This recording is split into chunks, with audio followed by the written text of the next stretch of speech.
Radhe Radhe friends, आप सभी का स्वागत है मेरे चैनल ब्लॉग विद विनीता में। अक्षय तृतीया की आप सभी को हार्दिक बधाई। अक्षय तृतीया आने वाली है। इस दिन हमें लड्डू गोपाल को चंदन से श्रृंगार कराना होता है। तो यदि आप लड्डू गोपाल की सेवा करते हैं तो आपको भी उनका चंदन श्रृंगार करना होगा। चंदन श्रृंगार करने के लिए हमें क्या सामग्री लगेगी, आइए हम जानते हैं। तो अक्षय तृतीया के दिन ही ब्रिज में भी लड्डू गोपाल को या फिर कान्हा जी को चंदन का श्रृंगार किया जाता है। चंदन श्रृंगार क्यों किया जाता है ये भी मैं आपको वीडियो में बताऊंगी। तो आइए हम जानते हैं कि हमें क्या करना है। तो यदि आप पूजा मंदिर में कर रहे हैं तो ठीक है, नहीं तो आप अलग से चौकी लगा रहे तो आपको एक लाल रंग का कपड़ा चाहिए होगा चौकी पर बिछाने के लिए, या फिर पीले रंग का भी ले सकते हैं, कोई भी शुभ कलर ले सकते हैं। हम अपने लड्डू गोपाल को ले लेंगे। यदि आप लड्डू गोपाल की सेवा नहीं करते हैं तो फिर जब पूजा करेंगे तो वहीं पे चंदन श्रृंगार कर लीजिएगा। उसके बाद हम इनके साथी को ले लेंगे। तो वही इनके बिना तो ये कहीं नहीं जाते हैं, तो इनकी भी ज़रूरत ज़रूर होगी पूजा में। उसके बाद हम थाली लगा लेंगे। तो हमें सबसे पहले चंदन चाहिए है, तो बहुत सारा आपको चंदन लेना है क्योंकि चंदन शीतलता प्रदान करती है। तो चंदन श्रृंगार में चंदन का होना बहुत ही ज़रूरी है। हम धूप ले लेंगे, एक हम शुद्ध देसी घी का दीपक ले लेंगे।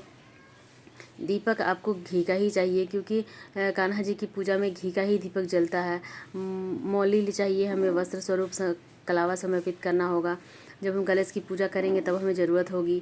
उसके बाद हमें एक जनेऊ चाहिए गणेश जी के लिए। फिर हमें जो सामग्री लेनी है वो है फूल। तो फूल आपको बहुत ज़रूरी है क्योंकि इस दिन सुगंधित वस्तुओं का बहुत ही खास महत्व होता है। तो श्रृंगार में सुगंधित चीज़ें बहुत ही ज़रूरी होती है। इत्र भी आप ले सकते हैं, माचिस ले लेंगे। हमें दक्षिणा लेनी है, यथासंभव आप दक्षिणा लीजिए। लड्डू गोपाल का चंदन श्रृंगार करेंगे। उसके बाद हमें भोग लगानी होगी। फिर भोग लगाने के लिए हम मिठाई ले लेंगे। धनतेरस पर आप जो भी सामग्री करते हैं उसे भी हमें पूजा में ज़रूर रखना होता है। तो यदि आप सुबह सामग्री खरीद लेते हैं तो आप इसे भी पूजा में ज़रूर शामिल कीजिए, नहीं तो शाम को आप पूजा कीजिए, उस वक्त आप रख सकते हैं। तो जो भी सामान आप इस दिन खरीदें उसे भी आप ज़रूर रखिए पूजा में।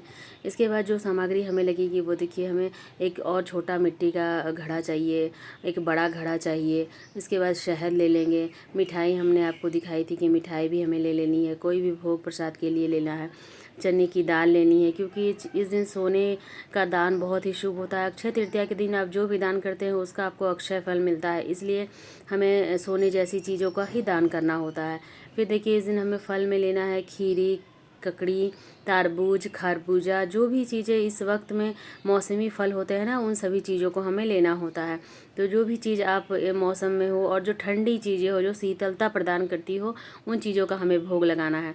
इस दिन हमें सुगंधित पुष्प भी लेने हैं। तो मैंने यहाँ पर रजनीगंधा के फूल लिए हैं प्रभु का श्रृंगार करने के लिए, क्योंकि चंदन श्रृंगार होता है और इत्र वगैरह की भी आवश्यकता पड़ती है। तो मैंने यहाँ पर सुगंधित पुष्प में थोड़ा सा रजनीगंधा का फूल ले लिया है। आपके पास जो भी हो आप ले सकते हैं, क्योंकि फूल भी जो है ना वो शीतलता प्रदान करती है। तो पुष्प भी बहुत ही ज़रूरत होती है आपको लड्डू गोपाल की, जब आप चंदन श्रृंगार करते हैं तो चंदन श्रृंगार का फुल वीडियो आपको चैनल पर मिल जाएगा। आप वहाँ से जाकर देख लीजिएगा कि आप लड्डू गोपाल का चंदन श्रृंगार कैसे करें, क्या दान करें क्या ना करें, श्रृंगार कब उतारें, कब उन्हें नहलाएं। इसका पूरा वीडियो आपको चैनल पर मिल जाएगा, आप वहाँ से जाकर देख लीजिएगा। इतनी सारी सामग्री पर्याप्त रहेगी आपको चंदन श्रृंगार के लिए। राधे राधे फ्रेंड्स, फिर मिलेंगे अगले वीडियो में।